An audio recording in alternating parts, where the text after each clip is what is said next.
Survive and Advance on the Grueling Truth Sports Network. Survive and Advance is brought to you by PEMF Machine through Replenishing Care. If you want to check out the future of sports medicine, go to Replenishing Care banner on thegruelingtruth.net. Click that. It'll take you directly there for all the information about Replenishing Care. I'm your host for Survive and Advance, Mike Goodpaster.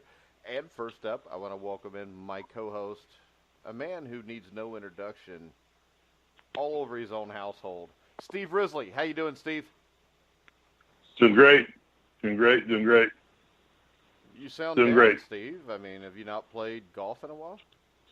I've put up with your ass all week. How would you not feel a little down by Friday? All right, I've listened so to let's you go ramble ahead and babble and and bully people on the air all week long. It finally wears you down on Friday. I need the weekend, get on the golf course, rejuvenate a little bit, so I can take your crap again starting on Monday, all jovial and happy, and then by Friday I'm recharging again. That's if you why really want to know, I'm pretty quick-witted there, Mike. You better watch it. I'm no Lucas. I got barbs in my brain.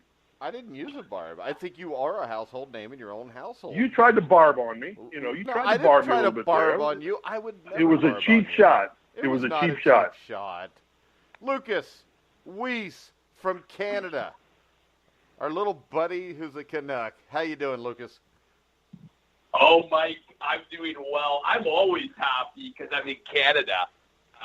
But I'm not so happy about that Toronto Raptors deal. Well, why don't you tell us your take on the Toronto Raptors deal? Well, I don't like it. Not great in the, Kawhi Leonard to be the head case. I think he's going to be gone either by mid-season at the trade deadline or at the end of the season. And then the Raptors are going to be an irrelevant franchise that plagued them before they got DeMar DeRozan and Kyle Lowry. It's too bad because Toronto's a great city. It has a great fan base. But I don't know what GM Masai Ujiri was thinking. He might be, be too egotistical to think that he could, persuade Kawhi to stay in Toronto. I don't think that's the case. He's going to go to L.A., and the Raptors will be irrelevant. All right. And I know Steve agrees also. I do. Lucas is right on. I just don't get the move. I mean, I don't see the benefit, short-term or long-term, for Toronto. I thought they had a good culture. They got a bunch of young talent that's coming along and growing. Everything Lucas said, to take a malcontent who basically sat out of the playoffs, already has said he's only there 1 year at best, and he's going free agent no matter what. They gave up a first. I mean, everything he said. I'm thinking that's what you do when you fire a good coach. You get idiots running the hen house, and then that's what happens. Toronto, it's a bad situation. I mean, they don't belong in the NBA anyway. I think they should move to Cincinnati. Oh, yeah, I think they should. You know what, Mike? That's a freaking great idea. Because Cincinnati is probably the best team in this country that does not have an NBA team in it. I totally agree with you on that. You could cover a lot of Kentucky. Indiana, Ohio. It's a three-state area. All three-state area? Basketball. Exactly. Yeah, I mean, you look just within 2 hours of the Cincinnati area, you got the Ohio State Buckeyes, UC, Xavier, Indiana, Kentucky, Louisville. I mean, come on. It's a no-brainer. I don't know why there would be a team in Toronto, Lucas. Can you explain that? Lucas, go ahead. Explain that one, Mr. Papoose. Well, look, I think Toronto, both of you have not been to the Air Canada Centre. It's now called the Scotiabank Arena. But it's it's a really live atmosphere. Right. It's a really live atmosphere, and I think the fan base, it's loyal. I mean, every night they sell out there.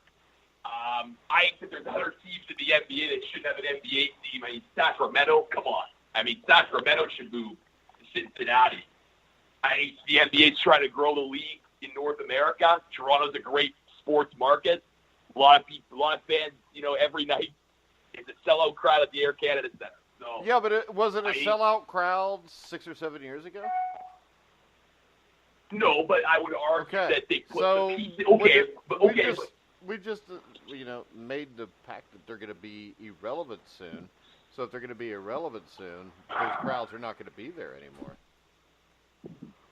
Well, I would argue that it depends what it obviously depends how they rebuild. I mean, if they trade Kawhi Leonard to the Lakers and they get some good pieces in return, like Kuzma, Ingram, or Hart, maybe they could build that around OG Anunoby and Bell and Wright, and they could make somewhat of a team. If they get nothing for Kawhi Leonard, then I think it's going to be a real bad few years. But at the end of the day, you still have a loyal fan base here in Toronto. Of course, they were great when they had Vince Carter in Toronto. They made the playoffs, got everyone really excited. So, I mean, I would argue that the Toronto Raptors fans, when they go to the Air Canada Centre, it's a lot more lively than a Leafs game. That I can tell you much, because the Toronto Maple Leafs crowd is full of corporate people, and it's just not that lively. So Raptors have done a good job branding. They have Drake on their team, so everything's good.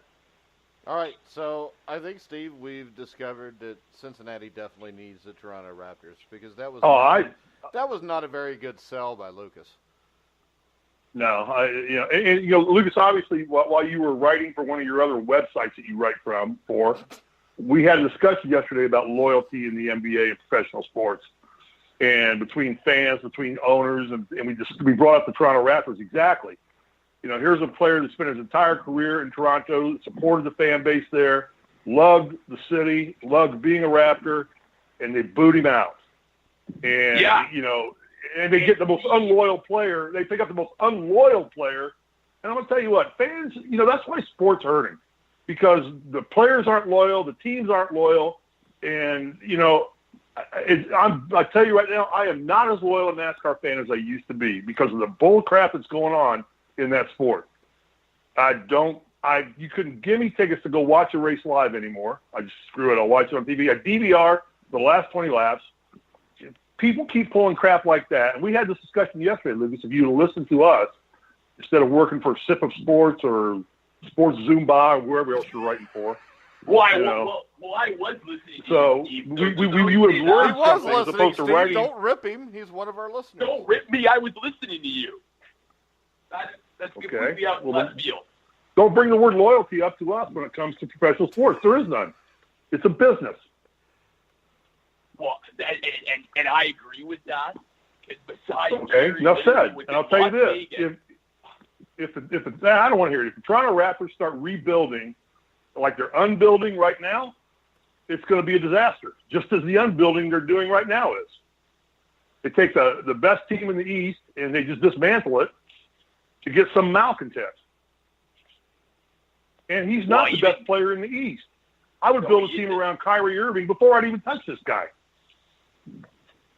And this guy, too, Ben Simmons, there's no way. It's a stupid trade. Just say it. It's a stupid trade. It makes Canada look like Canada. Second fiddle to the United States again. Wow. Come on, Steve. That's pretty low even for you. I would expect Mike to make that comment. Mike to make that comment, maybe, but for you, Steve, what? I expected better from you. Hey, Lucas, I'm going to text you after this is over and apologize, but I've had to put up with Goodpaster, whatever the hell his name is, all week long. So it's a rough week. So okay. All right. It's all good. Let's get on to the top 10 here. But my feelings are hurt now. I don't know if I can continue. But, all right, real quick, guys, we're going to go and we're going to take a commercial break. We're going to go back with our main topic today, which is one of the 10 greatest sports movies of all time. We will be back in 42 seconds. Replenishing Technologies helps athletes of all levels train, recover, and perform at their absolute best. We do this by offering the PEMF 120, the world's leading pulsed electromagnetic field therapy device. Workouts, injury, and stress cause cells to lose their natural power. PEMF works like a battery charger, helping cells regain the power needed to dump toxins, take in oxygen and nutrients, and repair. 95% of athletes report less pain, increased range of motion, more energy, and they simply feel better after using PEMF 120. If you'd like to count yourself among that group, contact us at www.replenishingtechnologiesinc.com. All right, guys, we're back on Survive in Advance. I'm your host, Mike Goodpaster, who probably does need a safe place right now because I'm being verbally attacked by a Canadian. Nothing is worse than that. And then verbally attacked by a left-wing liberal from Canada. Our topic today is the top 10 sports list of sports movies of all time. Now, I know this has been a very, very tough time in Steve Risley's life. Last night he texted me almost in tears that he can't come up with just 10 movies. He didn't know what to do. Lucas has heard this. I mean, Steve made up like 72 different lists, which means Steve doesn't have much to do. So, Steve, we're going to let you start off at number 10. All right, I'm going to preface this all by saying I do have 3 lists. And we're either going to combine lists or, as you suggested, we're probably going to have a second show next week, which will define. Today we're going to go over the top 10, what we call biographical or kind of more informal sports movies. Next week we're going to do the silliest and combine the silliest and the funniest together. So there'll be some obvious names on there, like, say, a Caddyshack, which I consider a totally silly, funny movie that will not be on this list. But it is still considered one of the 10 greatest sports movies of all time, as far as I'm concerned. But it's a comedy. Okay? Okay. Right? Great. Okay, Steve. Are you Great. Give All us right. number 10 I or have. Are you just going to give a speech? No, number 10, I have Pride of the Yankees with Gary Cooper, an all-time classic. So, an older movie.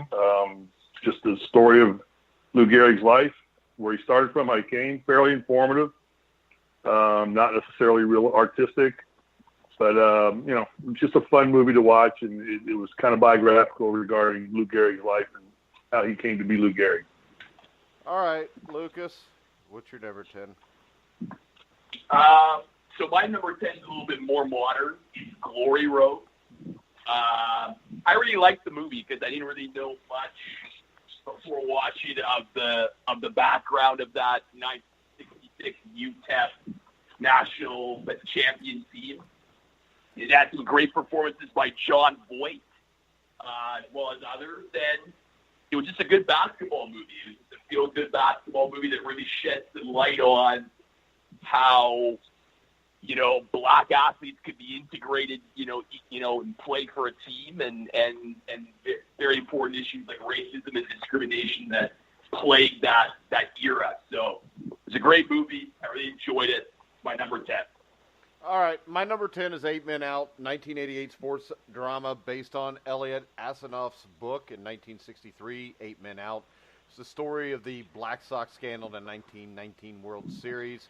There are some historical inaccuracies in it, but I really enjoyed the movie. I like watching stuff from that time period.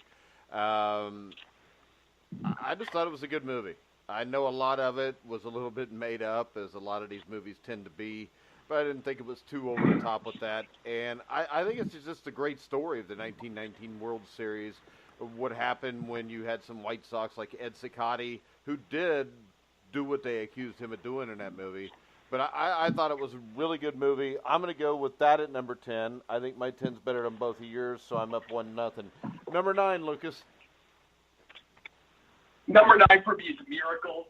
I think it's, a fantastic movie. I know that, people in your generation, Mike and Steve, grew up watching The Miracle on Ice, so they know the story quite well. But for younger people like me, I mean, it's just something that you would either read in a book or watch online, didn't really know much about. So by watching Miracle, I think it did justice to showing truly one of the greatest sports moments of all time, Miracle on Ice. And it really, I think, highlighted Herb Brooks' personality and how I think, as a coach, he, rallied these group of not so great hockey players to beat the so powerful USSR squad. So I like Miracle at number 9. All right. My only problem with that movie is, like I said, is it didn't really show me anything new. I did like the movie though, but Steve, number 9. I had 42. Again, I think there was some inaccuracy, but there's going to be inaccuracy with every sports movie because it's never as dramatic in real life as Hollywood wants to portray it to be. To basically cram a lifetime story into a 90-minute piece of work or film. But I thought it was a timely piece. I thought it really shed a lot of light on the basic things that Jackie Robinson had to go through to integrate into baseball. And we know he wasn't the first, but he was the most known of them. And, I mean, I looked at it more as a historical movie because I really didn't know a lot about Jackie Robinson because I'm not a huge baseball fan. But after watching it, I thought, that's a good, informative sports movie, not necessarily full accuracy, as I found out later on. But that was my number 9.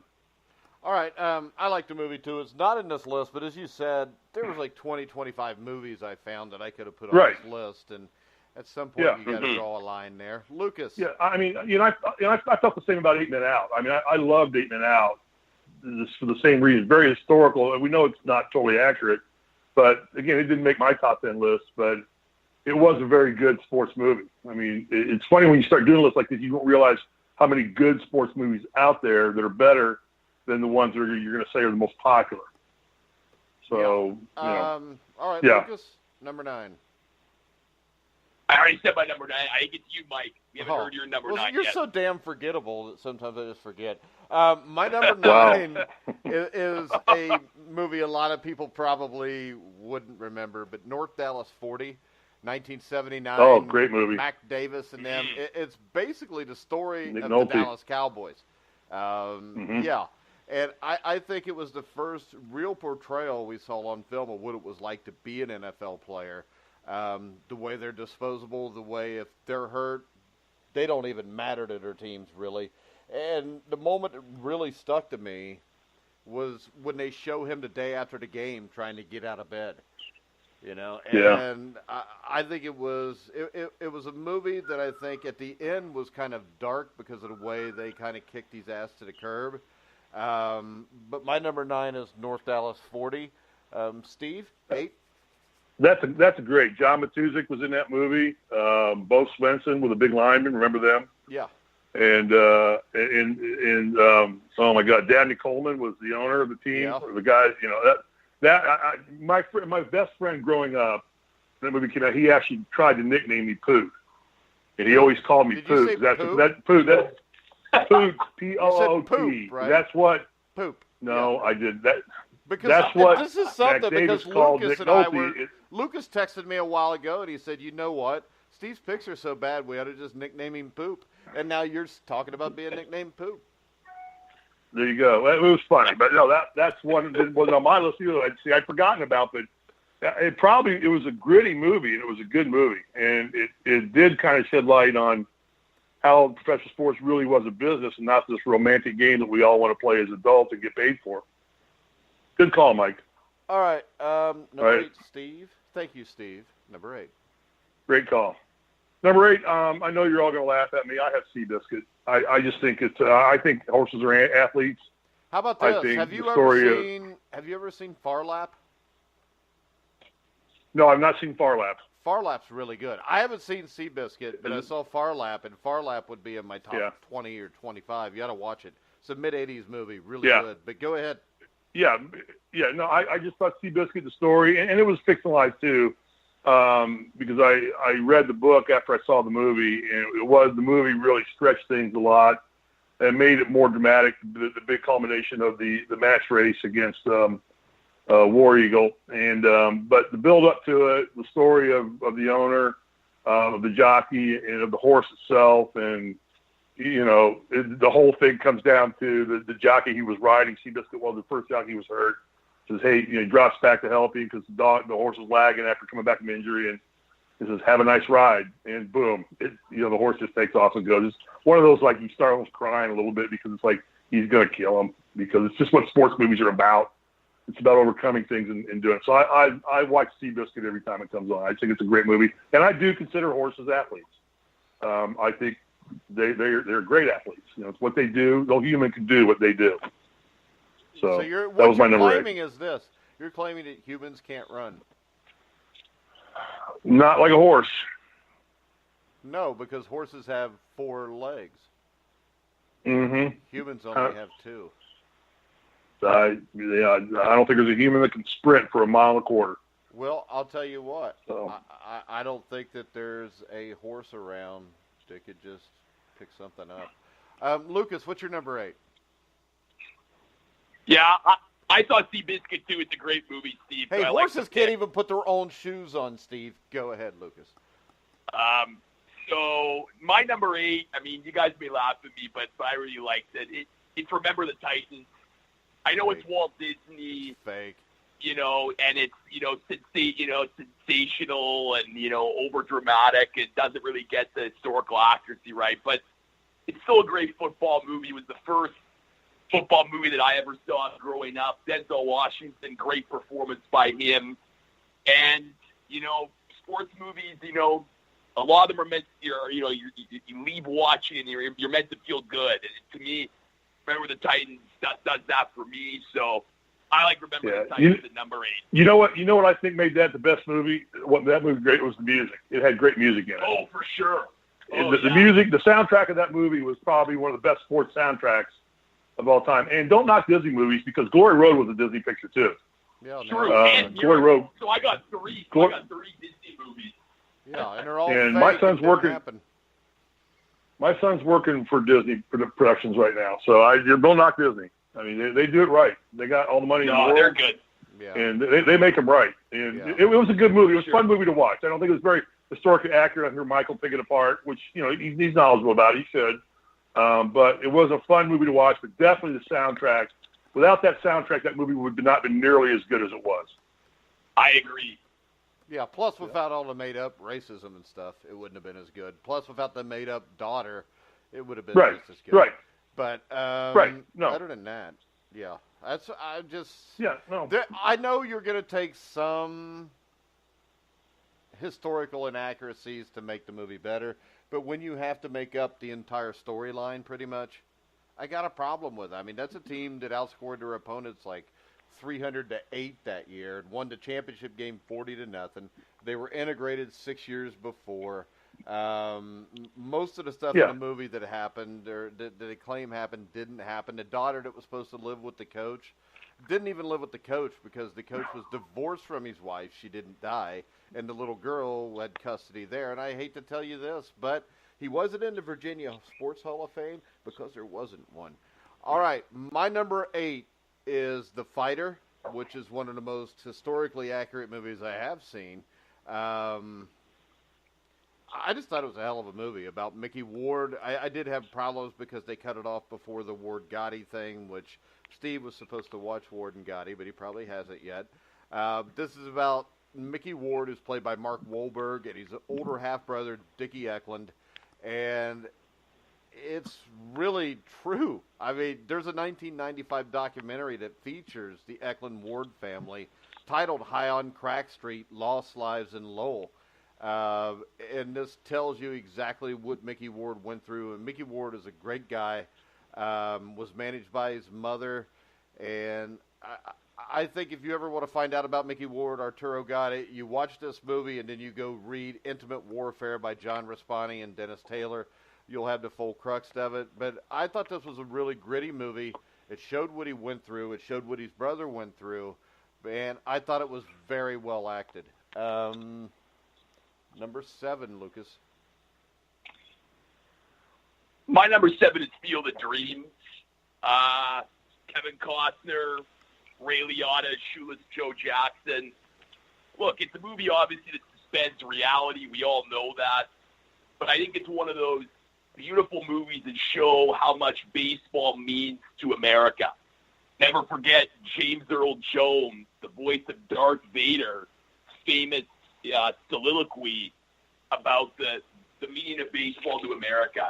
And to me, there's no better ending scene than when Kevin Costner reconnects with his dad and they play a game of catch, which a lot of fathers and sons did growing up. So obviously has another famous quote, if you build it, they will come. So I like Field of Dreams. It's a good baseball movie. It's not the best baseball movie, but I really enjoyed it. It's in my number 7 spot. Yeah, and I got no problem with that movie being not real because basically it's a fantasy anyways. My number 7 is Friday Night Lights, which was based on H.G. Bissinger's book in 1988 about called Friday Night Lights, which I think is the best football book that I've ever read. I mean, it's a great story. The movie is a little bit different. I know in the end the team doesn't lose in the championship game because they actually lost in the semifinals to Dallas Carter. But I'm willing to forgive some small things. I know it makes it a lot better movie if they're in a championship game. But I think just to look at Texas high school football and what it means to those communities, and you look at Permian, Texas to this day, I mean, this is a high school place with a 20,000-seat stadium. And to show what these kids go through, these kids are almost treated like NFL or at least college players in Odessa. And I thought the acting on it was great. Billy Bob Thornton, I really like Billy Bob Thornton, especially Sling Blade. You ever see Sling Blade? That's a good movie. Even Tim McGraw was in the movie and was really good. Connie Britton, and it breaks off and becomes a series on NBC for a while called Friday Night Lights that I thought was really good that had Connie Britton in it also. So my number 7 is Friday Night Lights, Steve. And what's the big saying that came out of that movie? What? Clear eyes, full hearts. Come on. Can't lose. You don't know that? Well, Clear eyes, this full is hearts. the thing. That did not come out of the God. movie. Are you a moron, Steve? Wow. No, but that was never said in that movie.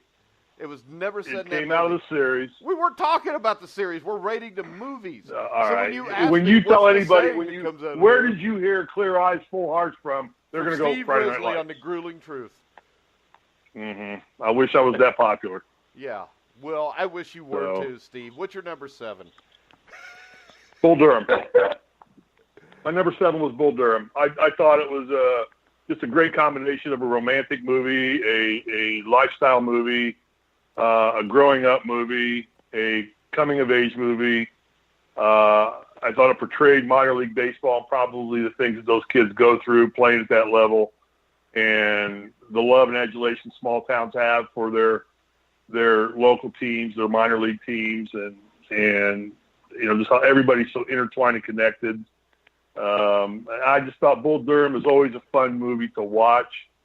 I don't know if it's based on any book or anything. I know the Durham Bulls do exist. But I always enjoy watching Bull Durham. There's always something funny I see that makes me laugh when I watch that movie. Yeah.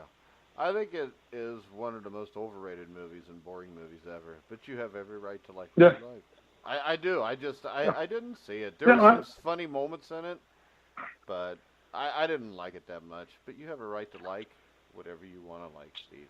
Susan Sarandon did a good job of playing her part in the movie. And yeah, I thought it was fairly well acted. It was when Kevin Costner was pretty much in his prime as being an actor. And so it's a personal choice. I enjoy Bull Durham. It's one of the movies I just enjoy watching. They're all personal choices, and I would only attack Lucas if he makes a stupid choice. Lucas, what's your number 6? So I got Friday Night Lights one better than you, Mike. I got it at number 6. I mean, everything that you said is accurate. I think it's the best football movie I've ever seen. And I think it really does a real accurate job. I mean, obviously, you know, there's different inaccuracies with, you know, the team losing the semifinal instead of the championship, but it just shows you how this small, you know, sleepy town of Odessa can, you know, revolve around, you know, football, and the people in the town look forward to Fridays and coming together and watching Friday Night Football, high school football. And I think that could be said about a lot of small towns. There's not much to do, but when sports happen, the whole town comes together. So I got Friday Night Lights at the number 6 spot. All right.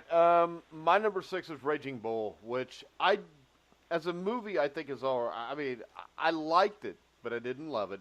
But I mean, the filmmaking on this is outstanding. Martin Scorsese wrote it or directed it. It was produced by Robert Chardoff and Erwin Winkler, who also did the Rocky 1. It was a great movie. Robert De Niro played Jake LaMotta, looked like Jake LaMotta in the movie. And LaMotta is one of those guys. This is one of the few movies where the main character is actually a villain. And you actually hate that person, but the movie is still so good you kind of forget about it.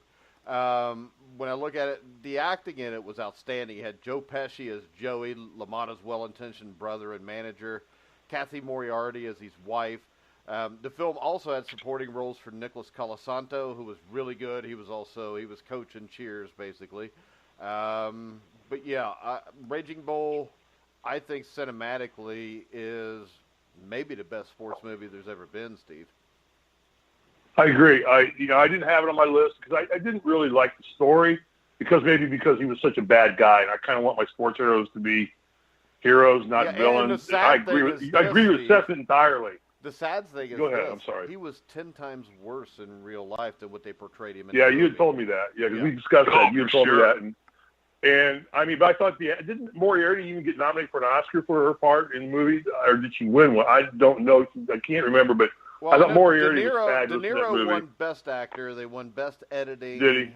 It won a bunch of awards. Yeah, it was cinematically. You're right. It was a Best Director. He filmed it in black and white, which I thought was very cool. They filmed the whole movie in black and white, and there was not a lot of set decoration. It was just kind of what boxing is. It's a brutal sport. I mean, it's a physical, brutal sport, and I thought Scorsese did a fabulous job of portraying that movie, but. The most cinematic sports movie of all time would by far be Raging Bull. It wouldn't be close if anybody else ever touched the cinematic presentation of that movie. And that's why it's on my list, because really, I'm like you. I didn't like it because I hated the character. Yeah, I didn't like De Niro in the movie. It kind of made me not like De Niro. Yeah, it would be like this. It would be like if you're watching Seabiscuit, and Seabiscuit's just on purpose shit all over everybody just for the hell of it. Right. He's an asshole. Exactly. That's great analogy. No, it's a great analogy, but so I have a negative feeling, but I respect the fact of how good of a movie it was, and it's a must-watch for anybody who likes watching sports movies. But it is hard to watch. I mean, you get exhausted at the end of that movie, and you kind of don't feel bad for him when his life starts tanking. It's like you kind of don't really feel bad for him. It's like, you brought this on yourself, you slept. Number 60. So. Number 6 for me was a movie, you guys may or may not know about it. It was called Rush. It was done by Ron Howard. It was the epic story of Niki Lauda and James Hunt in the Formula One championships in 1976 when Niki was driving for Team Ferrari, and that's when Niki Lauda had his bad crash and developed all the burns and scars and damn near died. Should have died. How he lived was just a sheer will to race again against James Hunt. And Hunt was the consummate playboy. Never gave a crap about anything, drank his way through every race, smoked incessantly, and Lauda was the technical, mechanical, superlative driver. You get out and build any car that any engineer could put in front of him. I remember the opening scene. Lauda goes to Ferrari and gets into Ferrari's car and comes out and says, "You make these changes, I'll put 2 seconds off your lap time, and I'll drive your car." And, of course, Enzo Ferrari's in the movie and tells him, "Go screw yourself. I'm Enzo Ferrari." So he says, "Fine, I'll go screw myself." And turns around and Enzo says, "Okay, I'll make the changes." Comes out and runs the car 2 or 3 seconds faster. And at that point, Niki Lauda, what an unpersonable person he is, while James Hunt is the lovable, affable playboy.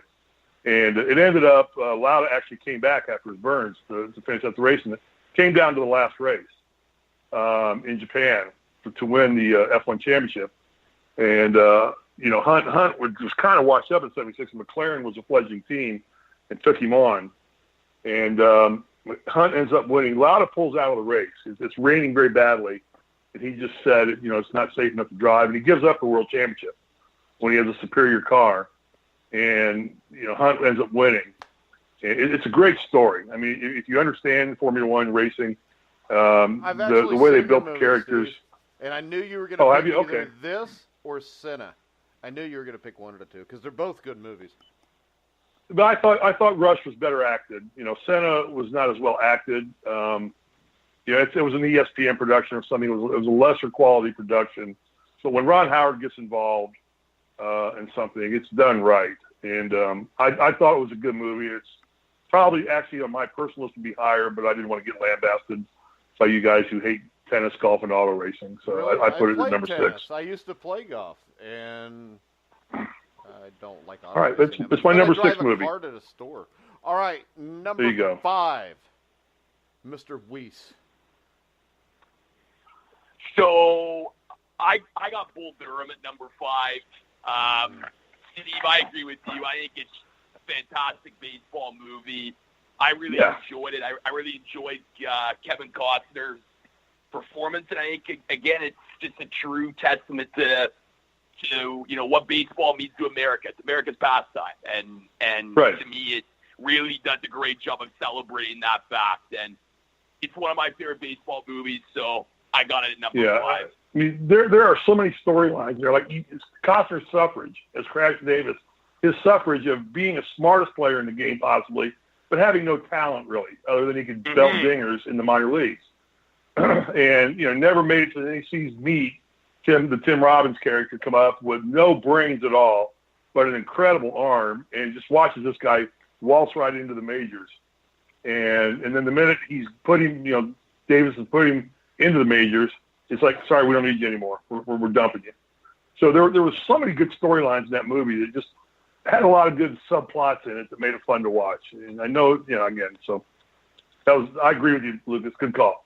All right, it's a bad call. My number 5 is a movie that came out in 1971, and this was a ABC movie of the week. It's called Brian's Song. I know what you're going to say. Brian's Song. Details of the life of Brian Piccolo, played by James Caan.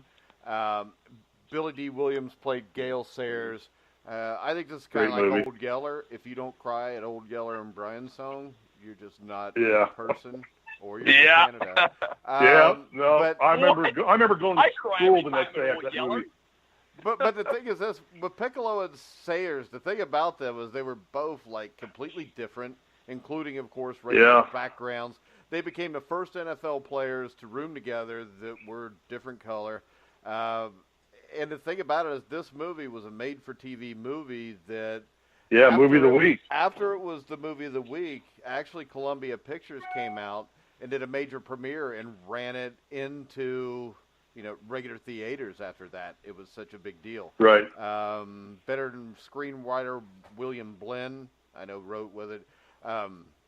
Jack Warden played George Hallis, but that would be my number 5, Steve. What do you got? Yeah, it was based on a couple chapters in it was only based on a couple chapters because really, he talks about the Brian Piccolo thing in a couple of the chapters of his book. But I remember going to school the next day, and that was the talk at school. Everybody thought, did you see Brian's song? And I don't know anybody did.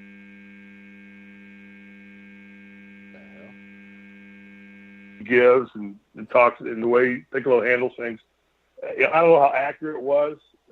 Probably fairly, but it was well acted, and it was a great movie. And I just spaced that one. That's a good call, Mike. Good job. From reading I Am Third, I think it was pretty accurate, too. What's your 5, Steve? Yeah.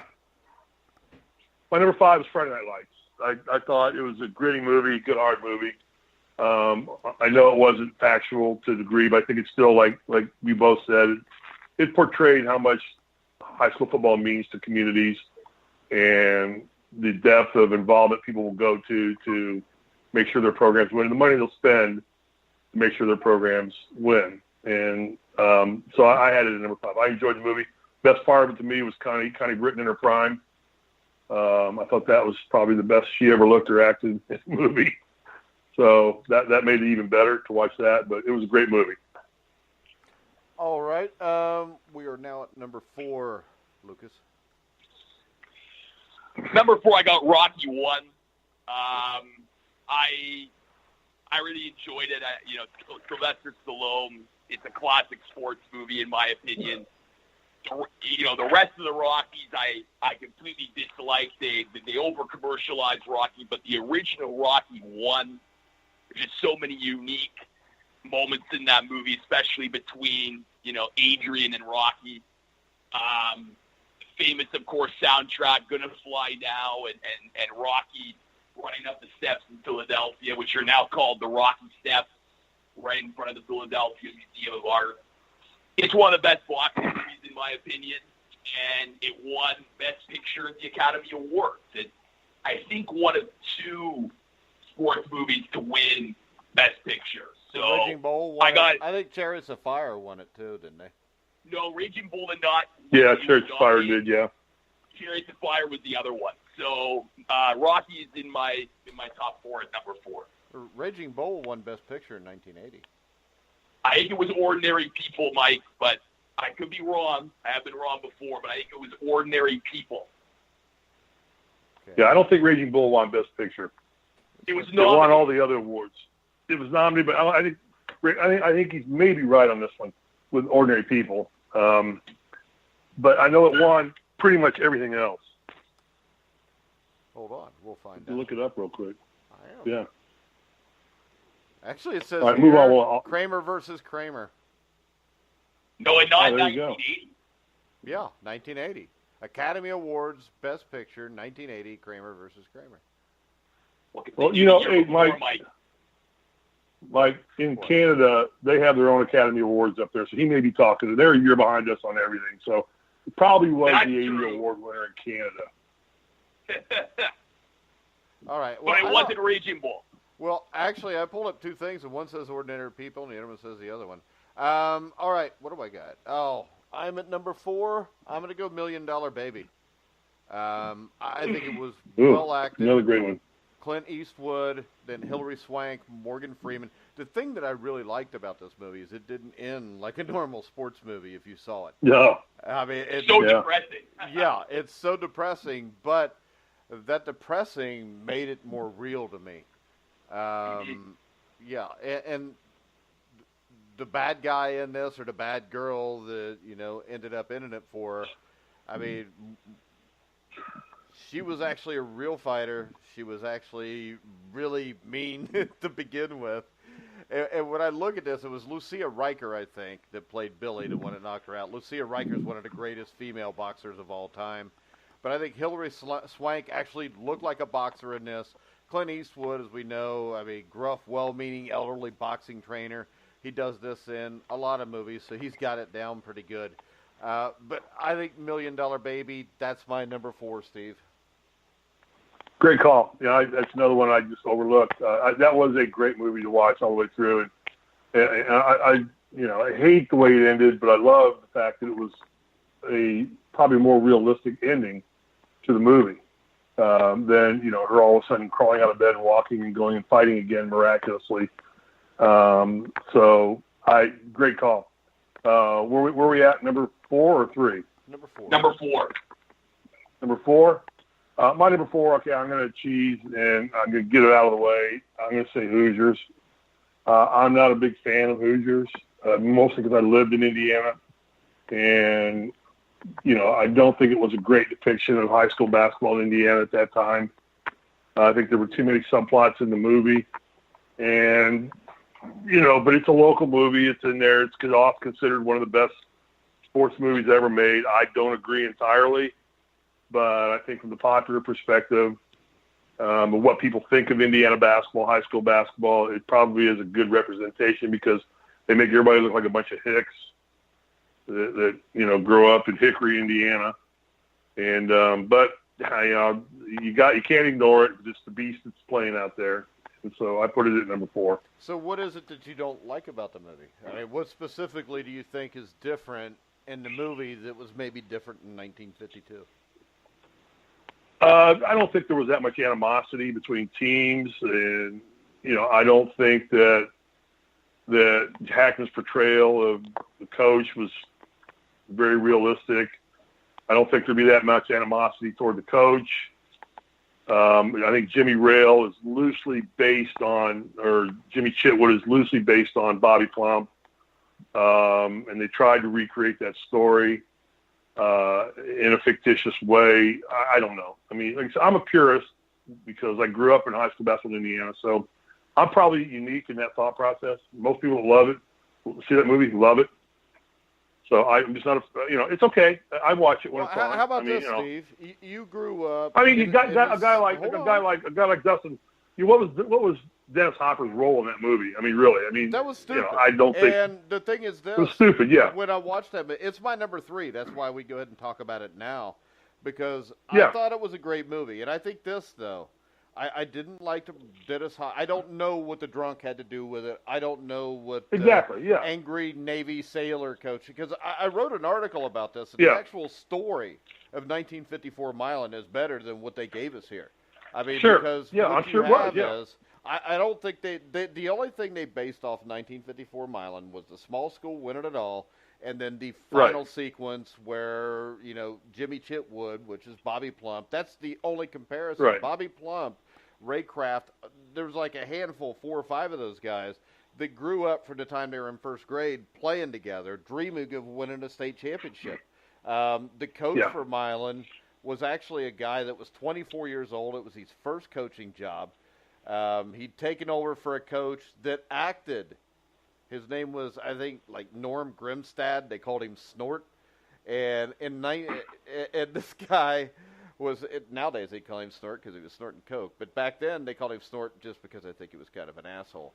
But they fired him because he was kind of an asshole. So basically they switched it, and they got a coach who was 24 years old, first job he'd ever had. And the Milan team had been to the Final Four the year before, so it wasn't like it was a huge shock. Now, the one thing I will disagree with you is this, Steve. I think you grew up in a bigger community in the 1970s.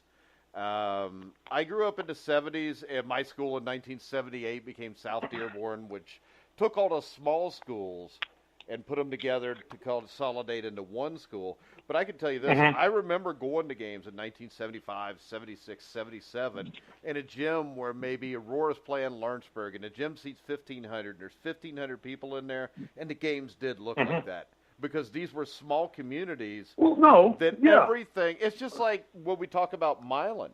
And, you go to Milan today, I mean, you wouldn't even know that it's not 1954. I mean, you got the water tower with 1954 state champions. You go into Dairy Queen, there's pictures of the 1954 team all over. So I think what you had was, like at Lawrence Central, you had probably a bunch of small communities that have been together for a while. And what you had when you had a Milan, an Aurora, you had a North Vernon, you had places like this, you had people that, for lack of a better word, their entire self-worth was tied up into what this high school basketball team did against a team that was 15 minutes away. Yeah. So I think that part's all fine. Yeah, and I think when you look at that, yeah. that's right. But I completely agree with you. Yeah. I've got it at number 3 just because I don't see a need to make Gene Hackman such an asshole, and I don't see a need to have a drunk be an assistant coach. Right. That's right my point. Is it? I grew up in that, and I didn't. Lawrence Central, I mean, if you didn't have a season ticket to Lawrence Central basketball in my days, and not solely because of me, we had a great team, but you didn't get in the gym. Everybody had season tickets. Students had to have season tickets, and parents had to have season tickets. There were never any general ticket sales. Visiting teams were allowed so many tickets, and our gym was sold out every game. And so we got the community part of it right. And I thought the movie was but I just think all the add-ons they threw into the movie to try and beef up the story. Do we need for somebody like me or you? Underhanded free throws? Yeah, I know. Do we need to add? I mean, the story itself is, like you said, the story of Milan itself is so much better than the movie Hoosiers. That for somebody like you and I, who lived it, grew up in it, it's like, God, this doesn't. You make us look like idiots. Well, and that's my whole point. I mean, Milan, normal person. The other part of that story is Milan in the regional semifinal, which is the Sweet 16 that year, actually played a school that only had like 70 students in it total and 30 boys called Montezuma, who they only beat like 9 or 10 points. I mean, Montezuma was even a bigger or a smaller David, I guess, than what Milan was, because Milan, to most of these teams, until they got to the Final Four, Milan, even though it was a small school, they were so good that they were the Goliath until they got there. Yeah, they were like a Linton in its day. Linton was that way too. Linton was a small, but they had a great coach down there, and they won every year. So the school gets a factory type mentality of like, well, they just produce great basketball teams. and they got it. And that's the romanticism with basketball in Indiana, was you only need 5 kids on the floor. And I thought that if the movie had focused more on, but I don't think it would have been as popular a movie if they just had done that. Because I think it might have been. I still think that well, story. that's a good call, and yeah. it's like people tell me nobody knew about it till the movie, but as I've told you before, I remember being in Daytona Beach with my parents in 1978. I'm 9 years old, and I'm in the pool, and there's some dude that's swimming there, and he asked me where I'm from. He says, yeah, and I asked him where he's from. He said he's from New York. I said, I'm from Aurora, Indiana. He said, is that near Milan? Yeah, you told me that story. Yeah. No, it's a legend, and I think they did the legend disservice the way they made the movie. That's all. Yeah, I mean, but you could knock out that stuff and just put the part where, coming back from Indianapolis, in every town they went through, there was a huge line of people there just to wave at them. Right. And when they get back to Milan, right. They're literally, I've got a picture of it here, there was 40,000 people in a town of like 1,000 waiting on them when they returned from the state. Going down I-74, yeah. Going right down I-74, yeah. I mean, and you could do a poll right now and ask what's the greatest sports movie of all time, and who's just going to win that poll by, I don't know by what kind of margin. I think it's going to be in the top 3 all the time. I don't know if it wins all the time, poll right. all the time, but so I put it at number 4 because to the world it's a great movie. To me, who lived it, and I didn't live it in '54, but and you didn't live it in '54, but we know the story, the actual stories, and I thought that it did the sport of basketball in Indiana more disservice than it did service to the people of Indiana. The rest of the world, it put Indiana basketball on the map. All right. So, Lucas, are you still there? Oh, yeah. Steve, I told you if we talked amongst ourselves and acted like he wasn't there for 10 minutes, his ass would still stay on hold. Lucas, we got it number 3. No, I mean, that was very insightful perspective on that movie. Number 3, I got Raging Bull. I think for me, you guys, mentioned it earlier. I think, it's the best cinematic sports movie ever made. The content is incredibly uncomfortable. It's chilling at times. I think the ending of that movie when Robert De Niro is staring himself in the mirror and saying, I'm the boss, and reciting Marlon Brando's famous "I could have been a contender" soliloquy. It just shows you how much that the Jake LaMotta character just, destroyed himself and all the relationships around him because of his horrible behavior. I mean, he was just a horrible person. But it was well acted by Robert De Niro. I think it's Robert De Niro's best movie ever made that he's acted in. Martin Scorsese, you can make an argument that it's his best movie that he's ever directed. So I got Raging Bull at number 3. It's not in my top 2 just because of the content. I just think it's a little bit uncomfortable for me, and just because he was just not a great guy. So, Lucas, do you think that performance by De Niro was even better than Meet the Fockers 1 and 2?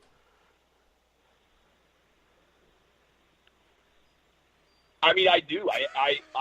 It's a joke. Lucas, careful, Lucas. It's a joke. How you answer that determines whether you get in the inner circle or not. Are you in the Fokker circle, inner circle? Be careful there.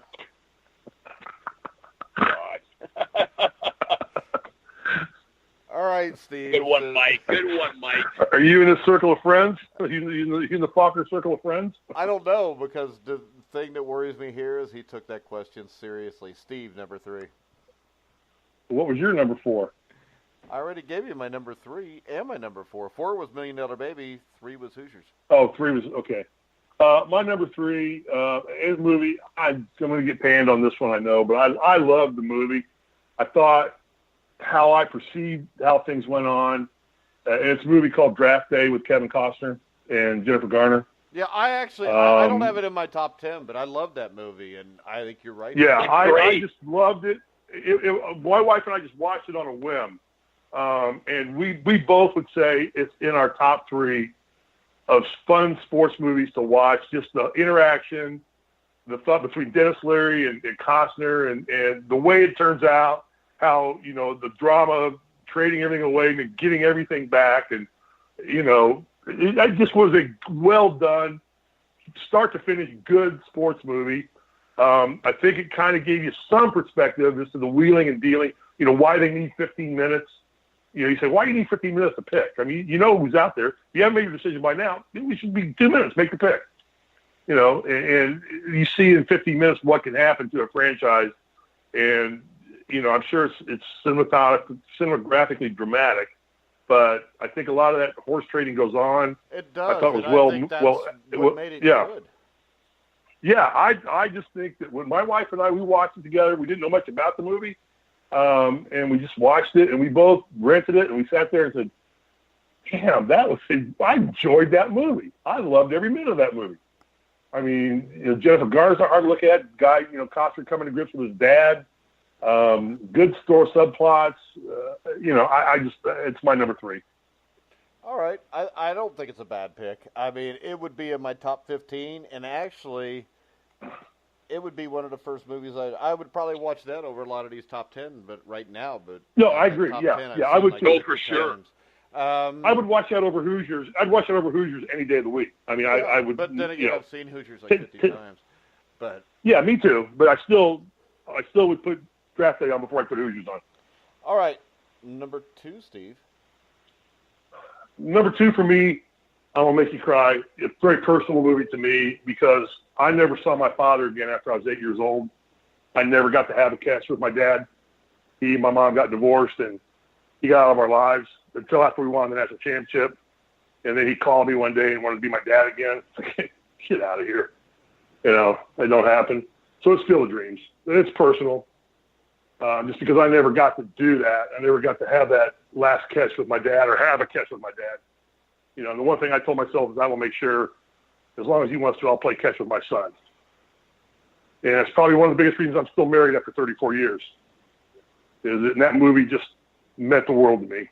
So, all right, that's my number 2. This is the thing. That's my number 2 too, and my number 2 is the opposite because I did catch with my dad all the time. Yeah, no, most people do. Most people get that privilege. Yeah. See, I don't know anymore that most people do get that privilege, Steve. I mean, it would be nice. That may be. Yeah. It would be nice to think that most kids get to do that. But I know a lot of my son's friends that never got to do that. From my perspective, From my perspective, I always prayed everybody did because I didn't get to. Yeah. And I always prayed to God that everybody got to have that catch with their dad because you don't know how important that is. You really don't. If you never got that chance to do that. And it just affected me from the first time I saw it. I cry every time I watch that movie at that scene. I love the ghosts. I love the stories they tell about all the players.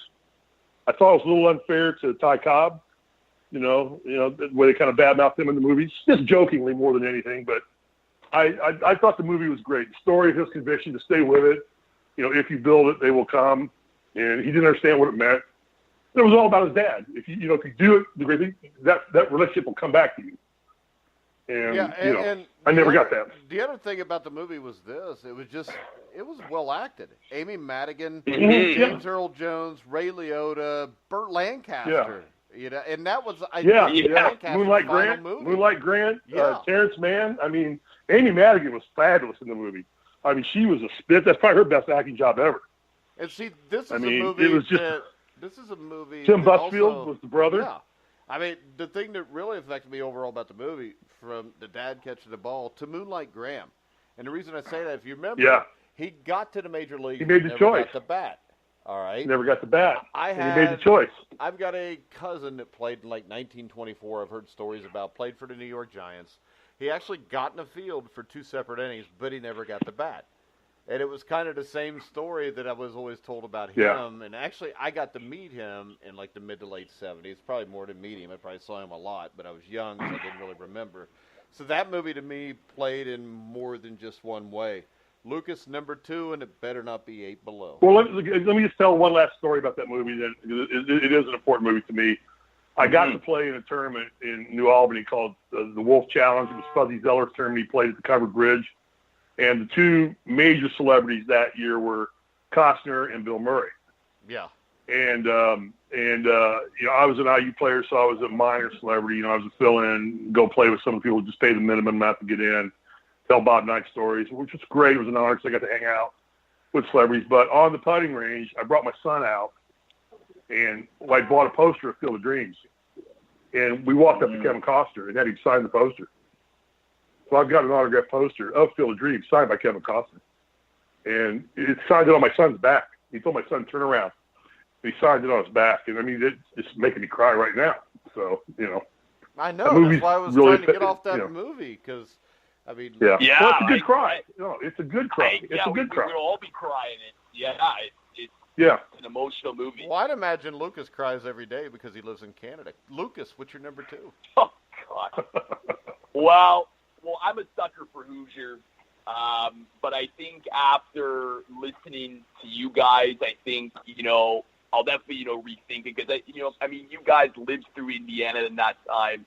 And you guys it's a great movie. And it does tell No, I don't think Hoosiers was a great, Yeah, it tells how important. I mean, in Indiana, put it like this, Lucas. When I was small, I remember, this is the thing. In like 1975, Lawrenceburg High School seated like 3,000 people or 2,500 people for the gym because they wanted a sectional, which is the first round of the tournament.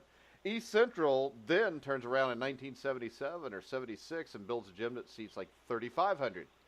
1978, the school that I went to consolidated, became South Dearborn, and they built a gym that seated 4,500. And they were doing it because in the county, whoever had the largest gym got the sectional.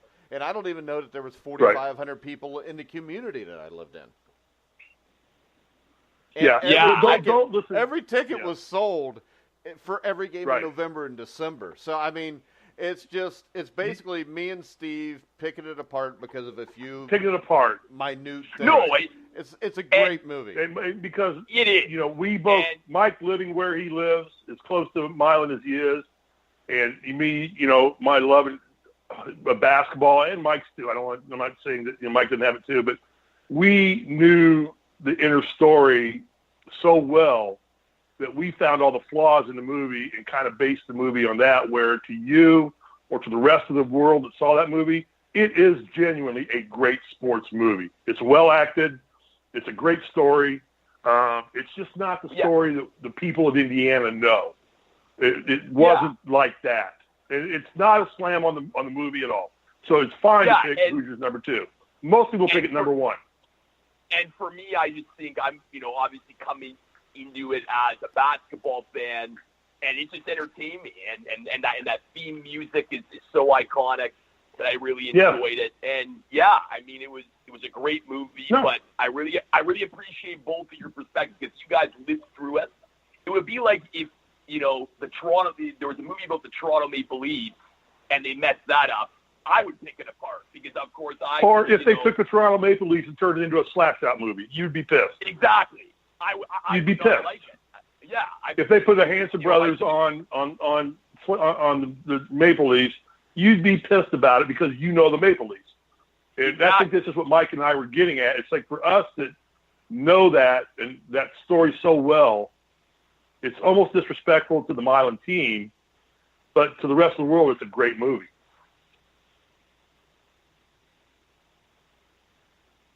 Lucas? Yeah? For sure. For sure. Yeah. He's For like sure. a Valley's Girl in 1983. All right, are we ready for number 1? Or did you want to talk about Hoosiers a little more? Number Go 1. ahead, guys. Number 1, Lucas. Ooh, on the hot spot. I'm going to go with Chariots of Fire. I love that movie. It was, again, like Remember the Titans, iconic music that we can listen to, and that music makes me emotional. I mean, it's such a moving piece of music. And for me, it's, a classic story, 1924 Olympics, that I think really sheds the light on some conflicts between, whether it was English versus Scottish, Christianity versus Judaism. I think it was just a beautifully captured movie that really captured the moment. And I think it really shed light on, track and field at the Olympics. And it was very successful at the Academy Awards. But for me, when I'm looking at a movie that, if there was, a sports movie that I could watch right now on TV, it would be Chariots of Fire for me because it's just such a moving movie. I mean, for me at least. All right. I haven't seen that since I was little, so I'm not going to make a judgment because I was little. It put me to sleep, but I was little. I watched it and never could figure it out until about 3 years ago. I couldn't figure out the meaning of the movie until I finally read the story of what the movie was about. I just saw the guys running on the beach and barefoot and playing that damn music, you know, and how much I heard that stupid music in track practice and things like that. And every time anything athletic happened, they'd play the theme music from Chariots of Fire. So I never really didn't like track that much, so I didn't pay attention to it. And I wasn't a very, you know, I like action-packed movies, you know, things like that. But when I read the story about why the movie was made, I got it then. But, you know, it's a good call. All right. It's a good call. Steve, number one. All right. I think I'm going to steal a little bit of your thunder here based on who you haven't picked yet. So we're probably going to be close to the same page here. I'm going to go with the entire Rocky series. And this is why I say this. I think the first movie was the best, bar none. But I think of all the movies that had continual sequels, Stallone did a great job of progressing through Balboa's life, through the trials, tribulations, the friendships, the deaths, the relationships, all the way up until Creed. I thought they did as good as they could do. Yeah, and Creed by is stretching a great that movie. out. Creed's a great movie. Creed is a great movie. Creed, because my son and I talked about this last night. He said, "Are you going to include Creed?" I said, "Yeah, it's part of the Rocky series. I mean, It's the rebirth." The last Rocky Balboa, I thought was a great movie. I mean, the one with was Tommy. a great way to end the part. No, the one with Sylvester Stallone, and he's 55 years old, and he still has some fire. And I think the reason this, and it's my number one too, but the reason this I thought so when you didn't strikes mention people it so much is the fact that Rocky 1 to me is number one, it's a love story. Number two, he's an underdog. 99% of all of us are underdogs. And now the other thing about us all is this, though, and I think everybody in their life gets at least one opportunity to do something great. The problem is... Yeah, you get your 15 minutes of fame. Yeah, but the problem is this. Out of the billions of people in this world, most people are either too afraid to take advantage of the opportunity, or they get the opportunity and they piss it away. And he got the opportunity, and he made the most of it. And the thing is, then you show, even after he hits it big, when you go to Rocky 2, Rocky 3, I mean, Rocky 3, he's speaking better English, and Adrian's all of a sudden not that bad to look at. Rocky 4. Is that when he went and bought all the condominiums, but told everybody that he and Adrian don't use those things? Yeah. And that was Rocky 2. That was Rocky 2. And then you get to Rocky 3, and it's about, Mickey dies, and he has to overcome that. Rocky 4, I mean, was not a good movie. It was basically a music video, but when you look at the times we lived in 1986, I mean, the movie struck a chord with almost every American. You get to Rocky 5, I think it was a movie that was panned that wasn't as bad as people said, but I think the reason that movie was panned is because it ends up with a street fight, not in a ring, with Rocky and Tommy Morrison. That's with Tommy Gunn, right? That's with Tommy Morrison. Yeah. If you look at the Don King type character. And then you get to Rocky Balboa, where his wife's passed away. He has really no meaning. He's got the restaurant. Life, so his meaning is to come back and do this. And then you get to Creed. Mm-hmm. And Creed, by then, Creed's a great movie. Everybody's dead. And then Creed's son shows up. So this is the thing. I don't think you could take something. We've interviewed guys on the Boxing Legends show like Vinny Pazienza. You ask him, why are you a boxer? He's like, I saw Rocky 1, and the next day I had a heavy bag in my basement. With me, I saw Rocky 1. The next day, I'm telling my dad, I want a heavy bag in the basement. I got a heavy bag in the basement. And the thing is this. There's very few actors, because of a sports movie that they were in, are in that Sports Hall of Fame. I mean, Sylvester Stallone was inducted into the International Boxing Hall of Fame because of the effect that movie had on the sport. Because if you look at boxing, in 1976, when that movie came out, I mean, Ali was towards the end of his career. Boxing was starting to die out a little bit. And then all of a sudden, you get the 76 Olympic boxing team. You get Rocky 1. And then that turns into Sugar Ray Leonard in 1978, 79, and that's what took boxing over the top, because boxing had great growth from the time 1976 of that Rocky movie up until the 2000s. And it's kind of dropped off now, but, I mean, when you look at the general impact that sports movie had on that sport, bar none. I don't think that there is Oh, any for other sure. sports movie that has ever had an effect like that on a sport. No. And I think that the villains they chose were appropriate for each movie. They were different characters. They were different storylines. I mean, I just thought of all the sequel movie series ever done, Stallone got this one as good as it could have possibly been done. Yeah, because how many sequels? The first one, and then they get worse and worse. But with this, the seventh one, it got better and better. Creed should have won. Creed should have won an Oscar for something. That was a great movie. And Creed 2 it was a great movie, and it won't be as good as movie as Creed 1, but they'll have the Ivan Drago's son against Apollo Creed's son, and I mean that gets people's attention. I mean, it tugs at the heartstrings. And any movie, and the thing is this, when I look back at this, on my movies that I picked, I mean, 1 through 5, there's an emotional connection when you watch it. Right. 6 through 10. Yeah. Well, like number 2, yeah. Yeah, 6 through 10, Raging Bull, Friday Night Lights, they're just good movies. But Brian's Song, $1 Million Baby, Field of Dreams, Hoosiers, Rocky, it's hard not to be crying when those movies are over the first time you see them. Well, I mean, it's because sports is an emotional thing to do. I mean, people don't. If you don't play, if you don't play, you don't understand the emotion involved in sports. You don't understand the adrenaline highs, the tragic lows. I mean, I wake up every morning thinking, oh my God, I cannot think what would have happened had we lost to North Carolina in 1981, and I had to go through my entire life watching basketball, knowing I lost the national championship game. I mean, how different your mindset would be. You know what Al Wood does when he wakes up in the morning? He says, "I can't." Looks at his bank account, see how much interest he made. He says, he looks at his bank account, see how much interest he made overnight. He looks down at his hand and he's like, "I can't believe Steve Risley is wearing my championship ring."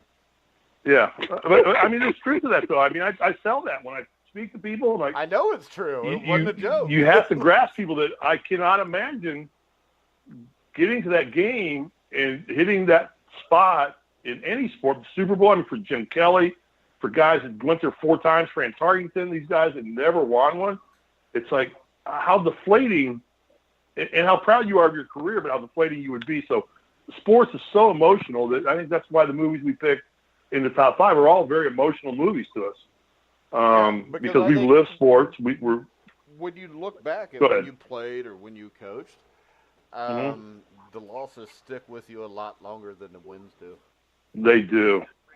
Oh, for sure. You don't sit there and say, put it out here, I got to put it on my mind and move on to the next. You don't play golf hole by hole. You play the course, and it stings when you miss the 2-footer for birdie on number 2, and you're already playing number 6, and you still remember, damn, if I'd made that birdie putt, I'd be able to come in on par on the back. I mean, it all plays into your mind. It doesn't get out of your mind. It doesn't. Well, it's why I don't buy. It's why I don't buy in sports like golf, individual sports like golf and tennis, that commentators say, "Oh, the golfer can just put that out of his mind, move on to the next hole." No, those are mental games. I think this, Lucas, and that's every sport. I think guys that win, guys like Tom Brady. I think the difference between Tom Brady and Peyton Manning was this. I think Tom Brady could put screwing up out of his mind. I don't think Peyton Manning did, because I can tell you this. Anytime I'm coaching somebody at anything, my first point to them is this. If you screw up, if you can't forget about it right away, you're just going to make yourself screw up worse later on, because thinking about the other screw up is not going to make you better. I mean, let me ask you a question. Yeah, Mike, let me ask you a question. I respect your answer on this. I'm not trying to be funny here. I'm just like, do you think they put it out of their mind, or do you think they manage their disappointment? I can't believe they put it out of their mind. I think I don't think any. But Brady is better at managing his bad mistakes. Like Nicklaus always said in golf, it's what you do with your bad shots that win you championships. Well, he just knew. I can tell you this. He's had to manage it. You have to manage that feeling, and I think it's a great analogy because I don't think Manning was such an emotional player. He didn't manage him as well as Brady did. Put it like this. Yeah, his body language wasn't there. He slumped and held his head. And if I'm coaching against this guy's team and I see the quarterback order if he's head down, I'm yelling at my team saying, "Look at that guy." And how many times did you see Manning, when an interception or a pick or somebody dropped a pass, Manning would slump and look at him and yell at him? I've never seen Brady do that. I can't think of a time Brady chastised his players for a bad play. I've seen this. I'm sure it's happened. I've seen him yell at a guy for running a bad route. I've never seen him yell at a guy for dropping a ball.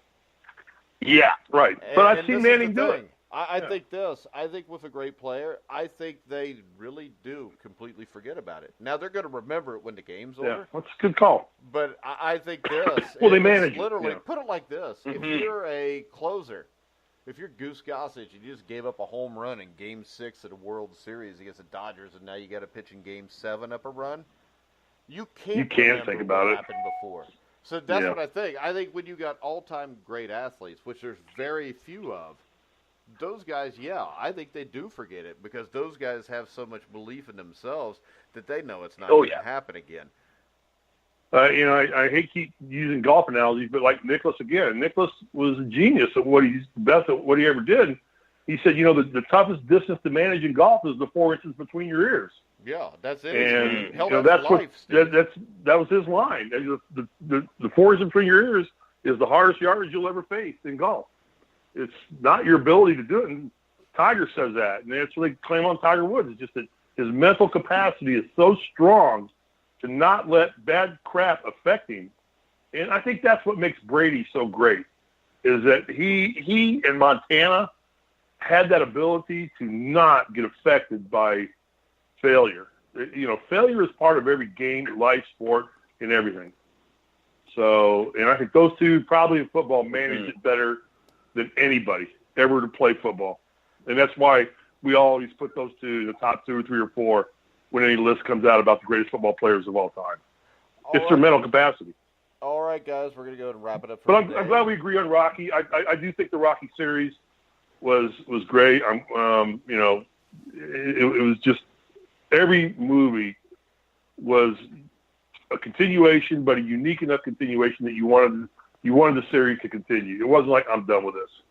I don't want to watch another Rocky movie. You always want to see the next one when it came out. Yeah, Rambo tapped out after number 1. So. Rambo got old after 1. I agree. But, hey, guys, Monday we'll be back with Survive in Advance at noon. We'll be talking this weekend sports news, and then we will have Thomas Treiber, who is one of the biggest ring announcers in the country, actually the world, does the fights over in Great Britain. He'll be doing the fights tonight on Showtime. After Michael Buffer, Jimmy Lennon, then you got Thomas Treiber. Thomas will be here with us noon on Monday. So, Lucas. Hey, Mike, can I say, let's get ready to rumble? No, you can't, because actually Michael Buffer has that copyright. I know. Now, I know. Thomas also wait, has... then, can I go? Can I say, go! Can I say that? Yeah, if you want to be stupid, yes, you can. What do they say at the Iditarod? Mush. What? Now, no, you don't say that. The funny thing is this. You know what they say at the Iditarod, don't you? If you ain't the lead dog, you're full of shit. Yeah, that's good. I mean, that's really... Yeah, that made you laugh, didn't it? That made you laugh. It didn't really make me laugh because I'm on air and I don't want to sound like one of those idiots that laughs at everything on air, but I thought that was very hilarious. Yeah, there you go. Lucas, did you ain't the lead dog, you're full of shit. I did. You can say the same thing in a horse race. Yep, you can. All right, so since this show is shit, we're going to have to wrap it up. Remember, noon with Thomas Treiber on Monday. So remember, you can hear all of our shows on iHeartRadio, iTunes, TuneIn, Spreaker, Stitcher, and now on Spotify. So for Lukas Weese, Steve Risley, I'm Mike Goodpaster. You've been listening to The Grueling Truth, where the legends speak.